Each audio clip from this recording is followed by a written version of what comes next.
Good morning, everyone, and welcome to On the Wrong Lead presents Saratoga Daily. I am Mark, and we're going to talk a little bit of Saratoga Thursday action. It's August 20th. Card today did not come up the strongest. It's a card that feels like it might be a little chalky. So I put a structure on that I'm going to play around with to try and take advantage of some of that chalk and play around with leveraging up some opinions. So we'll see how that works out. Before we get there, let's talk about yesterday. In the feature, the favorite one going away at a very short price. I like to take stabs in races, especially when you're talking 2-year-olds and turf sprinters.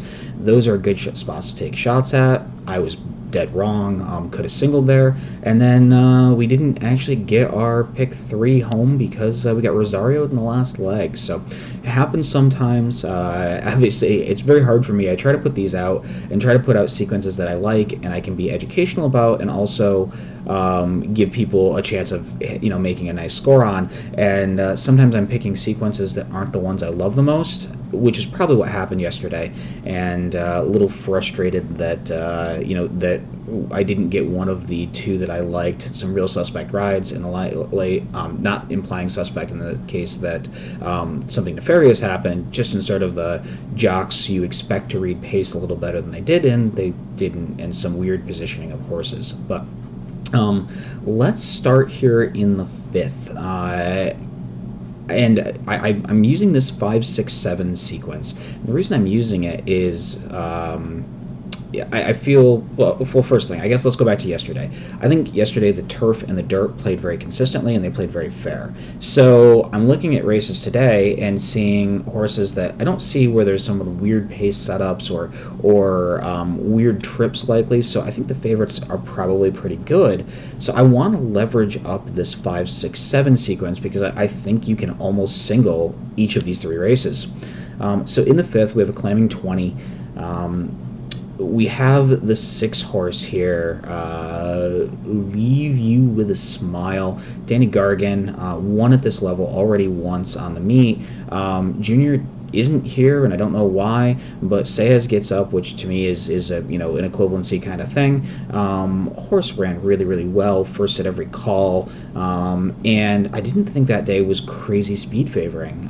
And Gargan is 50% first off the claim, which is an absolutely stupid number. So he's literally 11 of 22 first off the claim, and Saez is his go-to jock. So I don't know if it was a situation where I don't know if it was a situation here that just Saez is somebody that Gargan trusts more than Junior. Maybe they don't have that relationship. I'll go with it being something like that for why you see the jock switch here. Horse kind of jumps off the page, real consistent figures, and his 1 for 2 at Saratoga, won his last race at this level at Saratoga pretty convincingly, and I think you get a real similar setup here again. I don't see, the 8 Touch of Nirvana probably tries to send and steal it on the front end with Santana. And I don't necessarily, the 1 was on the lead at every call, but when the horse broke its maiden at Laurel back in October of 2019, had to pass horses. So I don't think it's a horse that needs the lead per se, and I think he can probably deal with a little bit of adversity. I think Saez is riding well enough. He's he hasn't been as good as he was the last couple years, but he makes a lot of sense in here. Horse should be forwardly placed. Horse is probably going to be really short. Oh yeah, Lake Chicot with Kendrick is the other speed. So I think I think the 6 probably sits a real nice trip here, just off the 2 speeds, who could potentially hook up and gets to kind of pounce top of the lane. The horse is the best figures wise and is one of the most consistent ones in here. Probably finding an appropriate level, 4 of 9 lifetime. A lot to like here, and I think it's a pretty logical horse to use. And I'm going to play around here with a little bit of a strategy that's called an AC strategy. So I normally use what's called ABC, and ABC, there's multiple combinations. AC is a little simpler. It's, hey, I think this is the most likely winner, but I want to have a backup ticket that has a couple of other horses just in case my favorite doesn't win. And it's the old school idea of having a primary ticket and then having a saver ticket. So I will throw the structure up here so you can take a look at it. I want the 1 and 3 as C's, so I'm going to only end up playing 4 tickets here, which for me is, in a pick 3 is not a lot. But I'm going to have 3 singles and then 3 tickets with savers. So what it means is if one of these savers horse tickets wins, I need the other 2 A's both to come in. So I'm really skiing in the front end, but for a $100 play, you can look at some of the wager amounts down here. I'm really able to leverage up my opinions. So the other 2 that I want in here are the Linda Rice horse Mosienko, who I think had some real wonky back and forth claims. I know people were talking about it here on Discord. And Rosario Stakes here.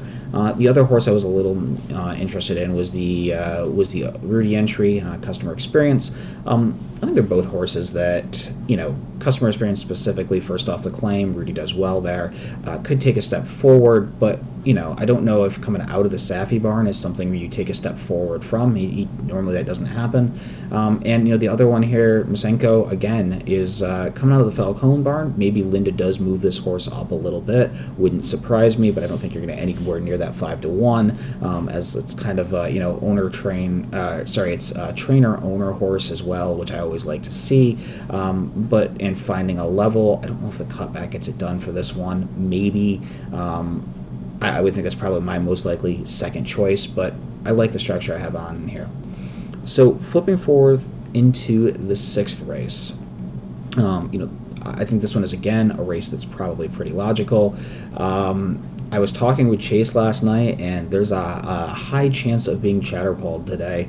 I think Big Wonder just kind of towers over here on Figs. Horse is going to be the most forwardly placed in here. Turf Sprints have been done quite well off the front end. You're getting Cancel, which he's ridden okay this meet when he gets good mounts. And I think this is just a horse to beat. You can make a case that the form might be tailing off slightly, but you are getting a drop in class here. This horse is coming out of allowance and getting into the first time. No, he has been available to be claimed a couple of other times, but the first time in the last 4 starts where he's been in the claiming ranks. I don't know if this short is what he really wants, but I like to see that drop in class, maybe finding some easier friends in here. And he's kind of the horse that sort of sticks out on paper to me. I wanted a few others in here as C's.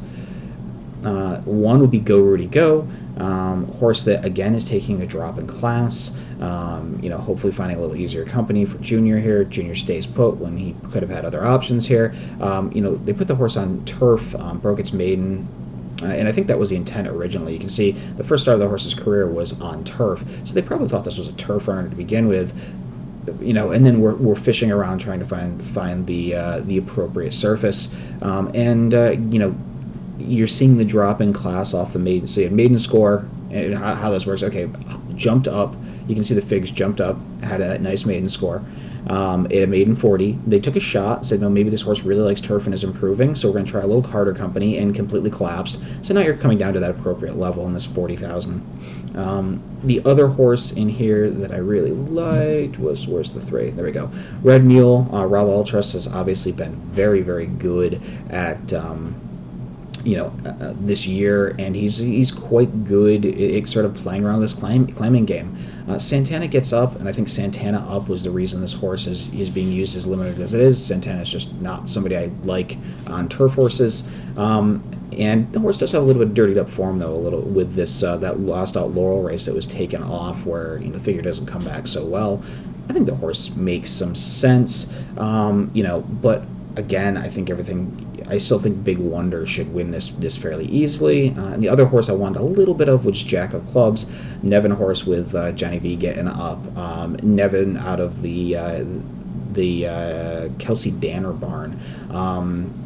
Again, a horse that probably needs to step up in class or step up in figs to be competitive, but is getting a little bit of class break here.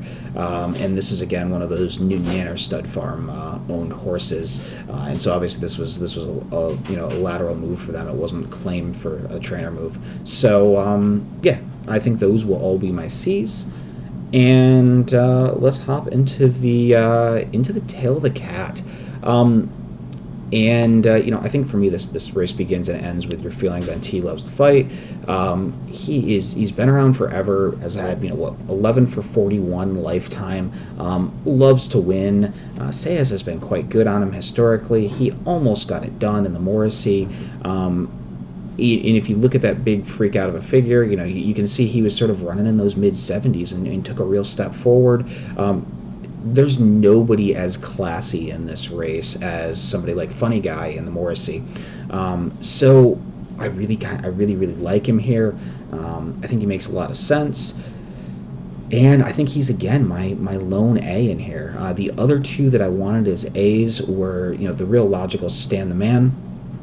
And I also like a little bit of Blinkster. Blinkster's got a ton of speed. He will probably be really forwardly, Binkster, not Blinkster. He'll be forwardly placed. He does, he seems a little camera shy.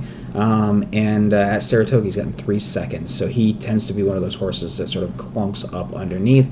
Normally, what happens with these speedball types is when they get nosed in the stretch, they sort of collapse and they stop, and that seems to be sort of his running style. And I think Stan the Man's going to be able to keep him honest on the front end, and probably sets it up for T Loves the Fight, who can sit sort of off, and kind of roll into that, and hopefully should be able to get it done. So let's talk about structure here. I had played this AC structure, and it's what I will be playing. When I handicapped this, I thought these 3 races were all really singleable. If you're an aggressive player, this makes a lot of sense. You just need to be right 2 of the 3, and effectively you're leveraging up a double at that point. So it's you're getting that if one of your C's wins, it just becomes a double, and you don't have to choose which of those 2 double combinations you want to play. If you were a little bit more of a conservative player, you could really easily play something like this, which will still have quite a bit of leverage and gives you a lot more coverage. So if I move all those horses to B's, now my all A is only an $8. So I went from being, I think, $24 to being $8. So we were 1/4 of the leverage on the all A ticket. But what I did here is I made it so I only need to be right once here. One of those 3 needs to win. And then I have a choice of B's that can finish underneath. So this is the more conservative approach. If you think that more than one of those 3 favorites that I chose is super vulnerable, then this is a much better structure. And honestly, this is a $100 play. Even if you could very easily, that $8 base, drop it down to a 2-and-1 type structure. This would be like a $25 pick 3, and it's going to come back and pay more than that. You should get paid here. I think this is one of those sequences I can probably end up with, even with this type of structure, probably a 4 or 5 to 1 implied. So I can maybe turn my $100 investment into $400 or $500. I have no problems eating chalk and playing that kind of way. We always hear people on forums or on Discord complaining that, geez, this was today's super chalky and it's unplayable because it's so chalky. Well, there are ways to play chalk. I just laid one of them out. I showed how you can leverage up that front end, and if you had a $100 budget or a $25 budget to approach the card, you can still play tickets which just use skinnier on the front end and larger wager sizes to come out with nice ROIs at the end of the day. It's all about that ticket structure. So I will throw up the play that I'm going to make in the description of this video, and hop on Discord. We can chat about it. You can tell me why I'm a moron for my 3 singles, and yeah, please like and subscribe. It means a lot to us. We all of us are doing this just for fun, so it's nice to have that user feedback saying that we're doing a good job. So until next time, good luck at the races.